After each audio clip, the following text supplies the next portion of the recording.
Ada dua hal penting yang sering diingatkan oleh Islam kepada kita adalah agar kita memelihara, menjaga dengan sebaik-baiknya lisan atau lidah dan tingkah laku kita.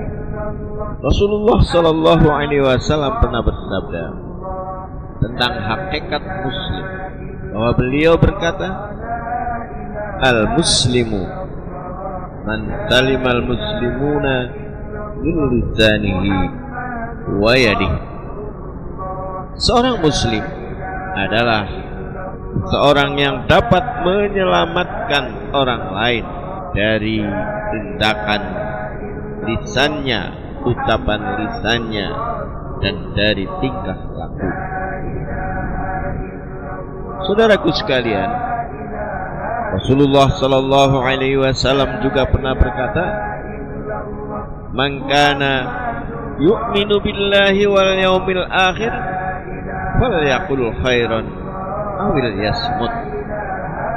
Barang siapa beriman kepada Allah dan hari akhir, hari kiamat, hendaklah ia berkata yang baik, atau kalau tidak bisa, maka diam saja. Saudaraku sekalian, pesan ini menekankan tentang pentingnya menjaga tutur kata, tidak mengucapkan hal yang buruk dan menyakiti hati, karena bertutur sembarangan tanpa pikir akan membawa kepada krisis lain, yaitu permusuhan, kekacauan, bahkan bisa terjadi pertumpahan darah. Maka saudara sekalian, dengan menjaga lidah dan tutur kata, dapat dipastikan akan terjalinnya kehidupan yang tentram, damai, dan sejahtera di tengah masyarakat sepanjang masa.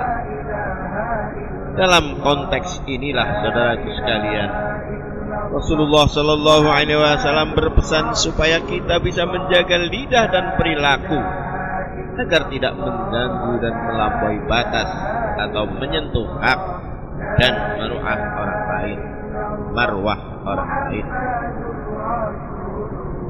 Saudara sekalian, inilah nilai keadaban yang tinggi yang amat dibutuhkan dalam masyarakat kita saat ini.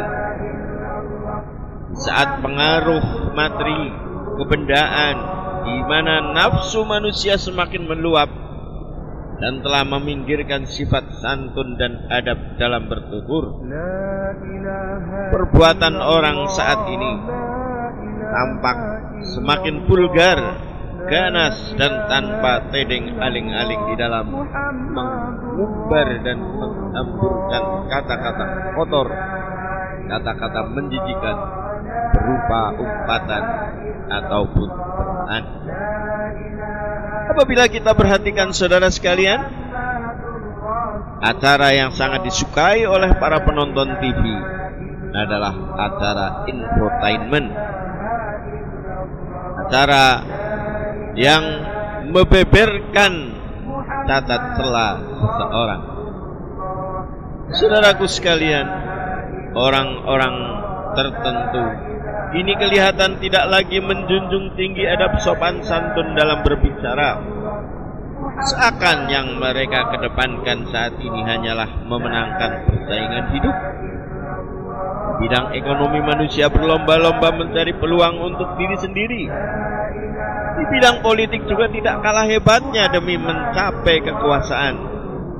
Demikian juga dalam bidang kehidupan yang lain. Manusia sering melupakan diri dan martabatnya semata-mata karena mengejar sesuatu, kemudian merebutnya untuk dirinya sendiri. Lihatlah misalnya di dalam masa kampanye. Tiap waktu dan sepanjang hari, siang dan malam, kita mendengar ceramah dan ucapan yang dipenuhi dengan kata-kata liar, kasar, dan amat menyakitkan telinga.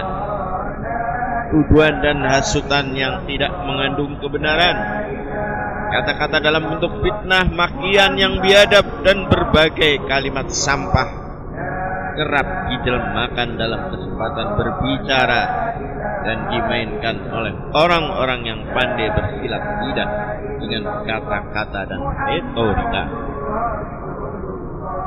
Masyarakat saudaraku sekalian tidak terkecuali senang mendengar dan menelaahnya mentah-mentah, kadang-kadang dalam bentuk lucu dan humor, tapi penuh kepedihan dan kepalsuan. Unsur lucu dan jenaka yang diselipkan dalam ceramah dan pidato amat menarik perhatian orang yang mendengarnya, tetapi amat memalukan bahwa objek kelucuan kadang-kadang ditujukan kepada musuh politiknya, musuh kelompoknya, cara amat sinis dan hina, malah menyentuh keturunan dan nenek moyang seseorang yang tidak ada kaitan dengan sesuatu yang diutarakan dalam lawak jenaka yang menyakitkan. Kita lihat saudaraku yang dimuliakan oleh Allah, di parlemen, para anggota dewan, agenda pertama yang dilihat dalam persidangan ialah medan silat lidah laga mulut yang tidak mengikuti adab kesopanan, apalagi apabila dipandang dari adab Islam atau bahkan aturan moral manapun. Dewan Perwakilan Rakyat berubah menjadi medan laga yang penuh permusuhan, seolah-olah manusia sekarang sudah kembali zaman yang biadab. Harus diakui bahwa manusia memang berbeda pandangan dan berlebihan, bebas membuat penafsiran terhadap sesuatu yang dirasakan benar baginya. Tapi manusia juga mempunyai akal dan pertimbangan secara etis dan berperadaban. Kalau tidak prihatin kepada hal ini, maka saudaraku sekalian, petaka menganga sedang menunggu kita.